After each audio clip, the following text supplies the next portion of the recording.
ವಿದ್ಯಾರ್ಥಿ ನವೋದಯ ಪ್ರವೇಶ ಪರೀಕ್ಷೆ 2012 ಕ್ವಶನ್ ನಂಬರ್ 57 ಹಾಗೆಯೇ ಎಲ್ಲರೂ ಬೋರ್ಡ್ ಕಡೆ ನೋಡ್ರಿ. ಇದು 2 ಅಂಕೆಗಳ ಅತಿ ದೊಡ್ಡ ಅವಿಭಾಜ್ಯ ಸಂಖ್ಯೆ ಯಾವುದು ಅಂತಂದ್ರ ಇದು ನೋಡಿ, ಇದು 9ರಲ್ಲಿ ಹೋಗ್ತದ. 3ನೇ ಸಲ ಯಾವ್ದು ಅಂಕಿ ಭಾಗ ಹೋಗ್ತದಲ್ಲ ಅದು ಅವಿಭಾಜ್ಯ ಸಂಖ್ಯೆ ಅಲ್ಲ. ಅವಿಭಾಜ್ಯ ಸಂಖ್ಯೆ ಅಂದ್ರೆ ಏನು ಅನ್ನೋದು ಇಲ್ಲಿ ಬರೀತದ ನೋಡಿ. ಅವಿಭಾಜ್ಯ ಸಂಖ್ಯೆಯು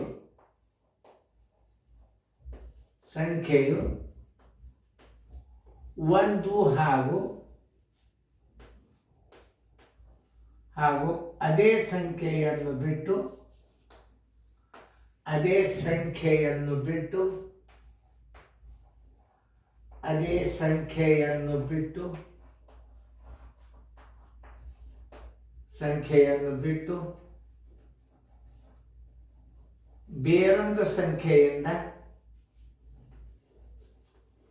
ಬೇರೊಂದು ಸಂಖ್ಯೆಯಿಂದ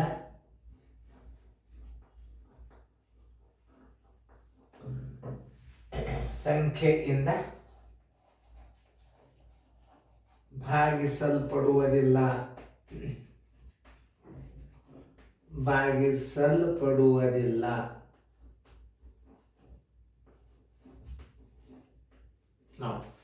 ಅವಿಭಾಜ್ಯ ಸಂಖ್ಯೆ ಒಂದು ಹಾಗೂ ಅದೇ ಸಂಖ್ಯೆಯನ್ನು ಬಿಟ್ಟು ಬೇರೊಂದು ಸಂಖ್ಯೆಯಿಂದ ಭಾಗಿಸಲ್ಪಡುವುದಿಲ್ಲ. ನೋಡಿ, 1ರಲ್ಲಿ ಹೋಗ್ತದೆ, 9ರಲ್ಲಿ ಹೋಗ್ತದೆ, 11ರಲ್ಲಿ ಹೋಗ್ತದೆ ಅಲ್ಲ, ಇದು 2ರಲ್ಲಿ ಹೋಗ್ತದೆ. ಇದು 997. 9 ಅಂದ್ರೆ ಇದನ್ನ ನೀವು ಅವಿಭಾಜ್ಯ ಸಂಖ್ಯೆ ಹಾಕ್ತಾರೆ, ಹೆಚ್ಚ ಹಾಕಬಾರ್ದು.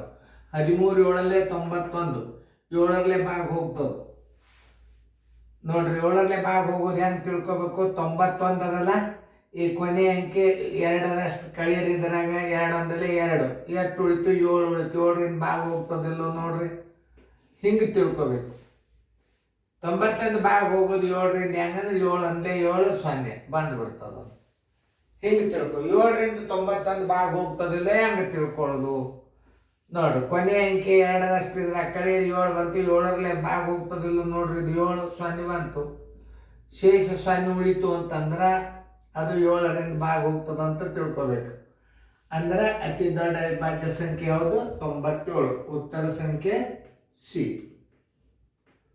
ನೋಡಿ, 2 ಸ್ಥಾನದ ಅತಿ ದೊಡ್ಡ ಅವಿಭಾಜ್ಯ ಸಂಖ್ಯೆ ಅಂದ್ರೆ 97. ಆಮೇಲೆ ಈಗ ಎಷ್ಟು ಪ್ರಶ್ನೆ ಅದ ನಾನು ಅಷ್ಟೇ ಹೇಳ್ತೀನಿ, ಈಗ ಹೆಚ್ಚಿಗೆ ಹೇಳೋದಿಲ್ಲ. ಯಾಕಂತಂದ್ರೆ ಇದು ಪ್ರಶ್ನೆ ಪತ್ರಿಕೆ ಅನ್ನೋದ ನಿಮಗೆ ಮಾದರಿಗಳನ್ನ ನಾ ಭಾಳ ಕೊಟ್ಟದ್ದು ಸೀರಿಯಲ್ದಾಗ. ಭಾಳ ಅಂದ್ರೆ ಭಾಳ ನಿಮಗೆ ಎಕ್ಸಾಮಿನೇಷನ್ ಪಾಯಿಂಟ್ ಅಂತ ಒಂದು ವಿಡಿಯೋ ತಯಾರಾಗ್ಲಿಕ್ಕತ್ತದ. ಅದರ ಸರ್ವಸಾಧಾರಣ ನಿಮ್ಗೆ ಎಷ್ಟು ಬೀಳ್ತಾವ ನೋಡ್ರಿ ನೀವು. ಗಣಿತಗಳು ಎಲ್ಲ ಬಾಯಿಲೇನೆ ಉತ್ತರ ಕೊಡೋದು, ಅಂಥ ಗಣಿತಗಳು ಇರ್ತಾವೆ. ಅವೆಲ್ಲ ನೀವು ರೂಢಿ ಮಾಡ್ಕೋಬೇಕು, ಅದನ್ನ ವಿಡಿಯೋ ನೋಡ್ಬೇಕು.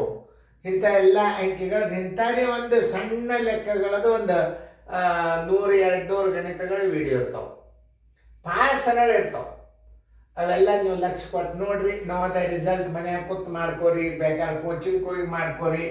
ಮೊದಲು ಶಾಣ್ಯರಾಗ್ರಿ, ತಿಳಿತಲ್ಲ? ಸರಿಯಾಗಿ ಇದನ್ನು ನೋಡ್ಕೋರಿ. ನಾ ಹೆಂಗೆ ತಿಳಿಸಿದ್ರು. ಅವಿಭಾಜ್ಯ ಸಂಖ್ಯೆ 97. ಉತ್ತರ ಹಾಕೊಡ್ರಿ ಸಿ.